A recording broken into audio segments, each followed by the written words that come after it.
Les phénomènes météorologiques extrêmes ont un impact négatif sur la santé des populations. Selon les experts, beaucoup de pathologies sont liées à l'augmentation de la température qui a pour corollaire une hausse des risques sanitaires directs ou indirects. Les personnes âgées sont très impactées par l'augmentation, par la chaleur, et aussi les enfants. Les enfants sont très impactés par la chaleur, puisqu'il y a facilement une déshydratation. Et la déshydratation, vous savez, est très grave chez les enfants et les personnes âgées.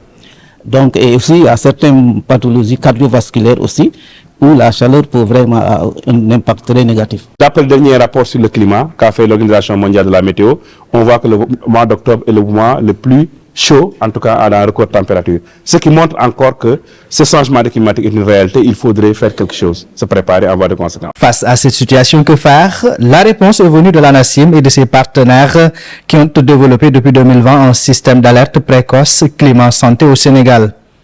À titre d'exemple, le 1er novembre, on a lancé une vague de chaleur dans les groupes WhatsApp, des SMS, etc. Et les deux, durant le CRD de fatigue, n'est-ce pas, il y a des personnes qui sont des élèves, des jeunes élèves qui sont tombés en syncope dû à ces vagues de chaleur-là, pour vous dire que c'est une réalité. Donc si on pouvait avoir ces informations avant, ça permettra aux populations de se prévenir, de voir comment faire. Ça permettra aux structures de santé aussi de se préparer à en voir des conséquences et de sauver maintenant des vies et de voir comment le commerce, tout le business peuvent être organisés en voir des conséquences. L'Organisation météorologique mondiale, OMM, relève que les pays disposant d'une faible couverture en matière d'alerte précoce affichent un taux de mortalité lié aux catastrophes 8 fois supérieur à celui des pays disposant d'une couverture substantielle ou complète. Pour vous dire la nécessité de réunir météorologues et professionnels de la santé pour réfléchir sur leur collaboration pour le bien des populations.